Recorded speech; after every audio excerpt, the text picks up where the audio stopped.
Hi, this is Mike Smullen, Executive Director of the Alumni Relations Office at NJIT, and I'm thrilled to welcome you to our latest Highlander chat with John Deanna, class of 1984. John, thanks so much for joining me today. Michael, it's a pleasure to be here. So, John, I always like to start by asking how you're doing. How's your family doing?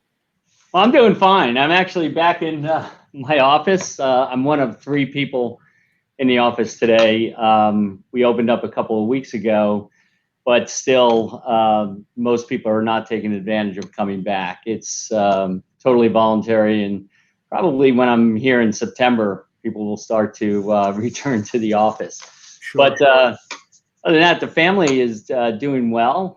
But like most families, I think, my kids are back around. My son and his fiance are back in my house because their small apartment wasn't conducive to them working from home. And my youngest daughter, who is at college right now, she's at home, and my wife and my eldest is down in our place in New Jersey. So we're a bit spread out. I've spent more time with my family over the last 4 months than I've probably spent in the last 30 years. Well, I should say, I have to be careful what I say there, because it's been, I've eaten more meals at home with my family than I have in many years. I've traveled a lot during my career and between work and all, but it's been fantastic. I've lost a little weight personally, and it's a good feeling, right? I'm eating better, and but everyone's doing well. Everyone's healthy. Thank you for asking, Michael. Yeah, of course. No, I'm really happy to hear that. I mean, what a pleasure that is that you get to. There's some good that comes out of all of this. So small blessings, but good ones. It is absolutely, and we all actually get along. We like each other. So yeah, that's probably the biggest blessing. That's a good thing. Yeah. So John, one of the reasons that we've got you here today is you do a lot of fascinating things. And in disclosure to our audience, we always do a little prep work before these. And John, you and I had a chance to converse about what your company does, and it was such an expansive topic, far more than I expected, that I'm going to do my best here today to try and boil it down just to one, but there's so much going on. I'd love to do this again in the future. But why don't we get started with essentially a quick description of what your company is. So I know you're the CEO of Empirix, and Empirix automates end-to-end testing to improve performance and service. As I mentioned to you before, I know that does an incredible disservice to the sheer amount of what your company does. Would you want to add to that description at all? Well, let me take a step back. First of all, we're a software company, right? So number one. What we do is we service some of the largest communication service providers around the world and some of the largest enterprises with respect to ensuring a quality end-to-end communications. So if there's any kind of challenges, everything from your mobile phone device, you're making a call to your carrier, whether it's a voice call, data call, video, etc., we can monitor those calls and really understand the quality of experience that you're having when you're engaging. We also deal with very large enterprises around their contact center infrastructure and the complexities when you're calling your bank or insurance company, et cetera. And we look at what that quality of experience is for those customers. And it's all about that quality of experience that enables these companies to keep their customers, get more customers, and grow their businesses. So we're based here in right outside of Boston in Billerica, Massachusetts. We have several offices around the world, but as I said, we support communication service providers from here to Japan to UK, Germany, all over the place, Saudi Arabia. So it's quite expansive, yes. Yeah, I would say that's the definition of global. Yeah. So John, one of the things that strikes me right off the bat is you've got a bird's eye view of new technology, something like 5G, which we hear about all the time now, IoT, Internet of Things. These technologies, although we hear about them a lot, we also hear about them in terms of the future, what's coming down the pike, what's actually happening. And revolution, right? So it's not just evolving what we do, it's totally changing what we do. do you think that the technology that you see right now is 5G and IoT in practice, or do you think it's still something that's maybe a little bit down the road in terms of its actual potential for revolution? Yeah, I think it's in very early stages with respect to its impact and rollout, but the possibilities are incredible. We're at a point in the marketplace where it's another inflection point with respect to communications systems around the world, and how they help us all engage and help us all perform from business, from personal, from tools, etc. You know, you look at 5G, and right now you hear a lot of buzz around 5G, but really the technology that's being rolled out today is more on the edge. Still, the core networks are what's called LTE or 4G type of core networks. So, not seeing all the value yet from what will be deployed within those networks. I mean, think about yourself, your home, right? Today, we think about communications, and we think about our mobile device, we think about our computers in our homes, etc. So you may look up within your home, you may find 10 devices that are connected through your internet at home. Well, in the future, you're going to have hundreds, even thousands of devices that are connected through that same connection within your home. But the difference is in what's happening in the marketplace, as these service providers are able to provide 5G, they're going to be able to bypass whatever cable is running to your home and actually provide you the bandwidth necessary and the responsiveness necessary within that network to basically take care of all those devices. And each one of those devices, some will have real-time requirements, others will not necessarily. Like, for example, a meter that's in your house, when it connects and when it communicates, if it updates, once a day, it's fine. But think of a connected car as an example. Connected car, it's about real-time communication. The responsiveness has to be instantaneous. So you have to look at the different technologies and what's being deployed and how it impacts the infrastructure of the networks today. And that infrastructure has to evolve because of the sheer volume of information, of data that's coming back into these networks and back to the providers that are providing those services. Okay, and on that note, so we're talking about the increasing amount of data, and for years, one of the buzzwords, certainly in higher ed, has been big data, right? There's universities that, we've got to do certificates and we've got to do degrees in this stuff. And everything that I've seen that ties into this is this data is so much of it's already here, right? So you have millions, billions of data points coming in every day about people, about electronics and so on. And all of that's great to have, but what you do with it is just as important. So I wonder, given the fact that 5G and IoT are sort of on that horizon, but becoming more and more usable, how is this being transformed into something usable? Or is it really just additional layers of data that, frankly, companies and people themselves can't do much with because it's simply too much? You can find, I'm sure, a lot of TED Talks that'll talk about what people are doing with big data. A lot of our customers, all of our customers, they all talk about they have a data lake, right? And this is a repository of all the information, all the data that they put into these data lakes. And the challenge is they find out they have all of this data, and what do you do with it? And what's happening today is that there's a transformation where it's not just about having data that you can post-process and do work and to understand what's been happening with your business, because that's always looking in the rearview mirror, right? The problem is, I mentioned as an example before, connected cars or some other devices that you have, or machinery in a big factory, that the connectivity has to be real time. And the decisions that need to be made have to happen in real time. So this gets into going from what is a big data lake where people are doing post-processing to see customer trends or understand what's going on, to a fact of real-time communications where the devices or the network has to respond instantaneously, and you have to make real-time decisions. So rather than, again, putting data in a big repository, as the data comes in, you have to be able to make instantaneous decisions on what you do with that data, right?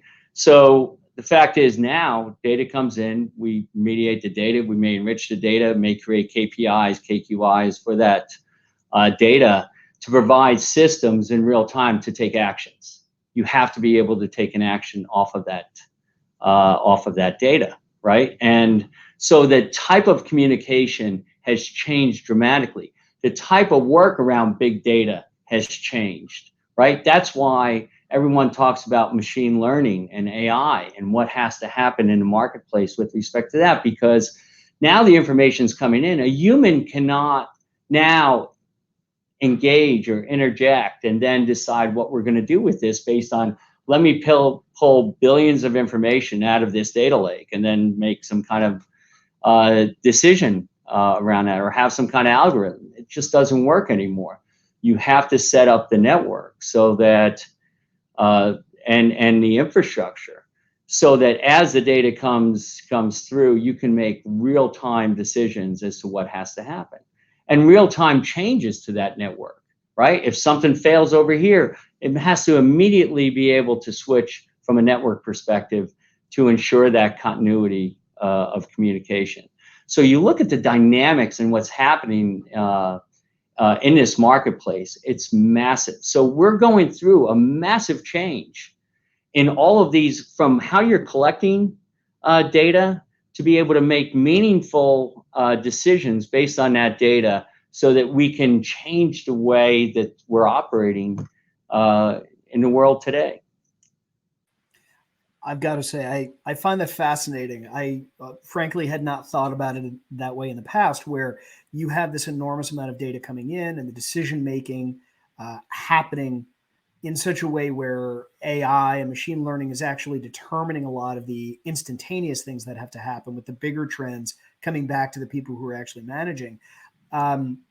I wonder, does one drive the other, or are we really doing everything basically at the same time, where you've got AI, machine learning, 5G, IoT? It almost seems like there's a rising tide of all technology. IoT cannot exist without, or 5G is the enabler for real IoT. IoT cannot exist without the environment and the technologies to be able to sort through the influx of data, the real-time nature of the communications. Because again, you have to look at networks have to perform. Some streams need to be real-time, others not. What's an odd thing that people don't think about much is just a phone call, right? Well, what's changed significantly during COVID situation is that people are picking up the phone and talking to each other more. I mean, that's kind of odd, right? Actual internet chat traffic hasn't necessarily gone up, but what's gone up is voice calls. Voice, as an example, is a real-time communication. You pick up the phone, you call, and you speak to somebody. If there's a delay or choppiness, it's going to irritate you, right? But you think about when you're, doing a search on Google or you're going to YouTube, if there's a delay of 100 milliseconds, you don't see that, you don't sense that. Even if it's a second, you don't even get upset.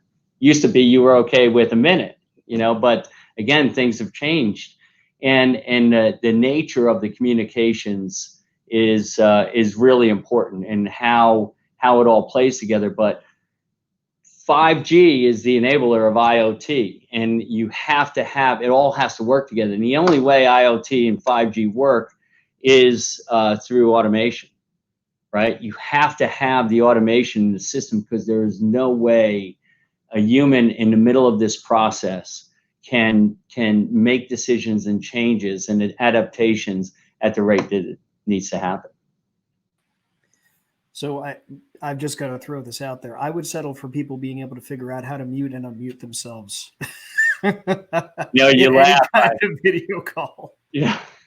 At the beginning of the whole quarantining and everyone, I was at my house, at least with two of my three kids and my wife, and we decided to do a Zoom call with all family members. First of all, I was using another service, not Zoom, so it was a little more complicated. And I get my 80-year-old parents, on the call, and hey, they were able to connect faster than some of the other people, so that was great. For a while, Absolutely. we were looking at a vase in the middle of the table with a plant because they couldn't get the right camera working.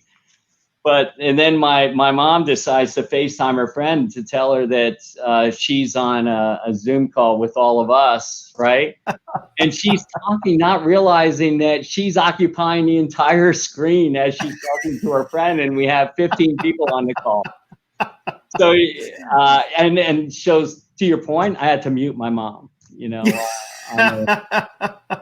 There's a value to that, the ability to mute others. It's there a you wonderful go. thing. There you go. The technology worked, So John, when we're talking about all of these different technologies, 5G is the enabler and so on, I wonder in two ways. Are you seeing any particular industry or field that you think is really top of the line with regards to the 5G, and that may also be doing a great job of channeling or producing results based on this data funnel? I mean, who are the leaders right now? I mean, it's obvious. I mean, some of the companies that are top of mind when you think about how they mine data and utilize data, and they get in trouble for it. But that's a whole nother discussion. But you have people like Google and Facebook, and then you look at the Amazons of the world and how they utilize the data that they're collecting to leverage that back to provide a higher quality of service. Again, I think if you take the intent as being to provide a higher quality of service to their customers, I think that these companies do a phenomenal job. I have a Tesla that is constantly pulling information from my car, and I get an update every month with all new features, new functionality in the car that I didn't have a month before. How did that happen? Because they're collecting data from my car constantly, not only myself, but all the other folks that have one of those cars. Now all the automakers are jumping on board with that, and every car is connected. Think about what's happening from a network perspective now that you start connecting all of these cars. And pretty soon, now what they're trying to do, and you look at fully autonomous vehicles as a great example. The way those cars operate, need to communicate with each other, are in real-time communication. So you see some of the front runners in technology around, fully autonomous vehicles or any other types of self-service systems where they're able to, in real time, engage because of the technology that really wasn't there in the past. So, that's those are areas that you're going to continue to see more and more at play. Now, you also look at as new factories are built today, those factories are going to be connected via 5G. All the connectivity within the factory of the different devices, the different tools. So a lot of the enterprises are also demanding and driving a lot of the engagements with this new technology. And you're going to just see an explosion, and the value to you as the user is going to be immense. You think about where we were 10 years ago. 10 years from now is going to be so different with the ability to communicate, the different connectivity of the devices, and how we live, and how everything is connected, right? And we're getting there more and more every day. So, it's interesting you mentioned Tesla. So I don't own a Tesla, but it would be great to get new functionality out of my car. Yeah. But I did notice even the other day, so I've got a Nissan Rogue, and we hooked it up to Wi-Fi, and all of a sudden we were getting some great updates for our maps from our phones and so on.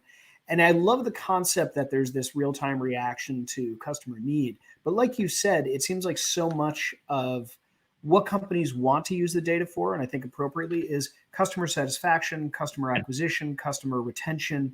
And this is, obviously your bread and butter. What are some of the concrete steps that companies that maybe aren't doing such a hot job have to take or do take to elevate those three areas? I mean, I've got to imagine there's some commonalities of that first step you've got to take into the wider world of data to do a Yeah. good job for your customers. Well, I think the intent, there's the mining of data of customers just in the things that they do. For example, I drive my car. They're pulling data all the time to see everything that I do. I just figured out how to put a memory chip in the car so that if I honk or something, it does a full video on it. And I'm trying to turn off some of the features where if somebody comes near the car, it creates a whole nother video clip. You'd be insane to try to break into one of those cars. But it's all about listening to customers and trying to understand their customer behaviors. And the companies that are doing well with all of this are trying to gather that data where it's not intrusive to what it is that you're doing. It used to be that companies would send you a survey and say, are we doing a good job, or what could we do better, et cetera. Now companies are trying to mine that information based on the activities that you're doing, or your behaviors on a day-to-day basis without making it an intrusive process.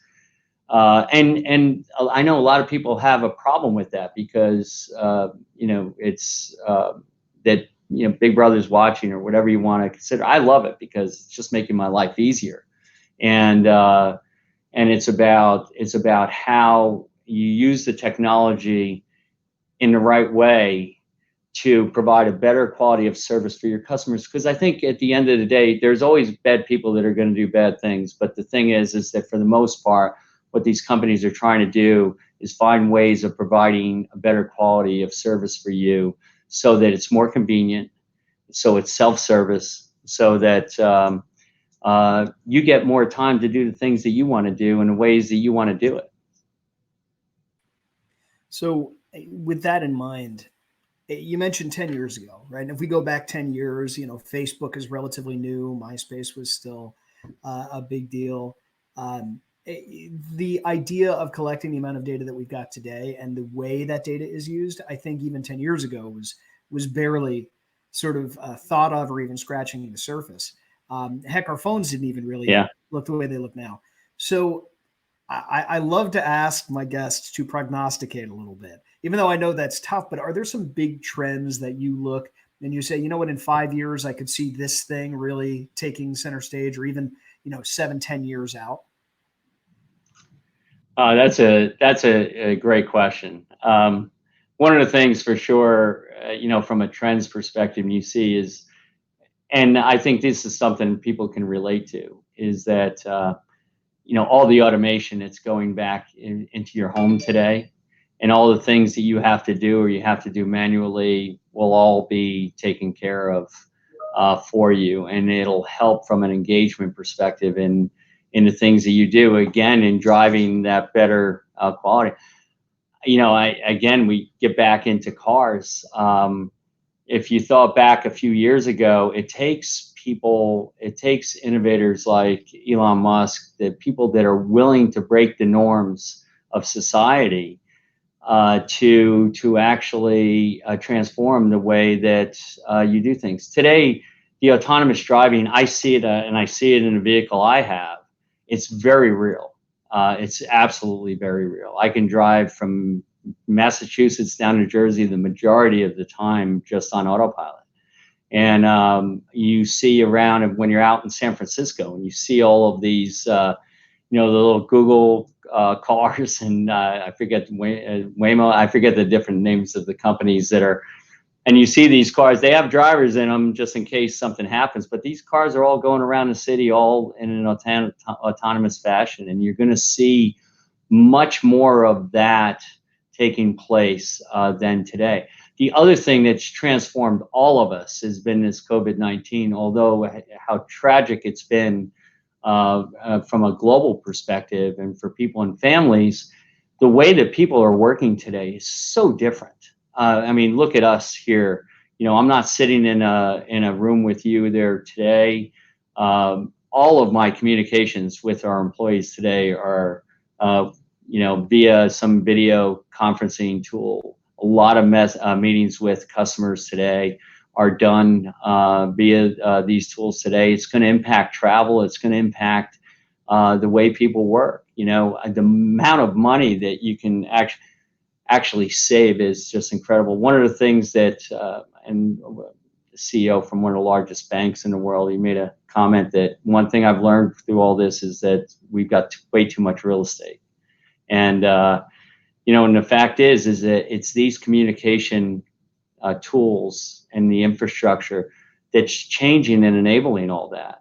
Just think of even the thought, just the thought of doing all this today. And then the fact is you can do it all on your device. You don't even need a laptop. You used to be, you have to go into a special room to do a chat like this. And it's just not necessary. And people realize that you can do things remotely. And I will tell you, you learn that the quality of life is much better when you're not sitting on the road somewhere and you're not doing things that are just non-productive time for people. So I think it's about people will get more time back. Things will be automated.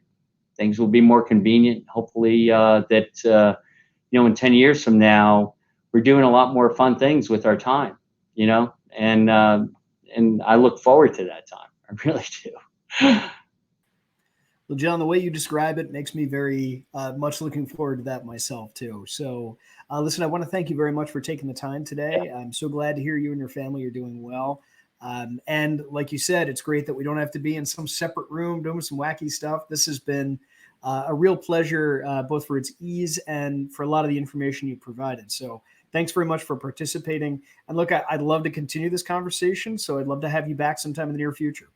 Michael, if I can make a statement about NJIT, when I was going to college, my father gave me an option. He said, whatever's 60 miles from our house. He goes, because I was the first one that graduated from college in my family. And, NJIT is known as more of a commuter school for with local folks. I know the international presence is significant. I just have one of my employees from India. She has applied and was accepted to NJIT. And you look at the reach that the university has today versus time when I was there, and how the campus and environment changed. Joel and the team there have just done a fantastic job. So congratulations to all of you and how you've transformed this urban college into a global university. So nice job. Well, John, I've got to say, so much of what NJIT has been able to accomplish is also due to the impact and the success of alums like yourself, who have been so generous to the university and bring such pride to the university, both to our faculty, our staff, our administration, and particularly to our students, who I think look at the example you set and really aspire and are inspired by what you've done. So I want to thank you as well for being part of the lifeblood of this school and how well the school has done. Excellent. Take care. Thank you. Yeah, it's my pleasure, John. I look forward to seeing you again soon. So that was John Deanna, class of 1984. And I'm Mike Smallin, Executive Director of the Alumni Relations Office at NJIT. And this has been our latest Highlander Chat. Now, I would encourage you to check out all of our Highlander Chats, including this one, on social media. You'll find it on Facebook, on YouTube. You'll find it on our alumni website as a feature. And you'll also find it as a podcast on Google Podcasts, Apple Podcasts, and Spotify. So with that having been said, I do want to put out a quick reminder to all of our alumni. We are counting down the days to the end of our fiscal year. And one of the great things this year is that NJIT is hyper-focused on supporting the students at NJIT who have a demonstrated need for support. So in this time, it's more important than ever that we support those students and help them out with their college career and their education. So if you are interested and able to support the university, please visit njit.edu/give now, and you can make a gift to any fund that you like, any area that you'd like to support, but particularly we would like to recommend the Highlander Student Emergency Fund, where any funds you provide go directly to a student who has a need. So with that having been said, my best wishes to all of you, and on behalf of the Alumni Association and NJIT, go Highlanders.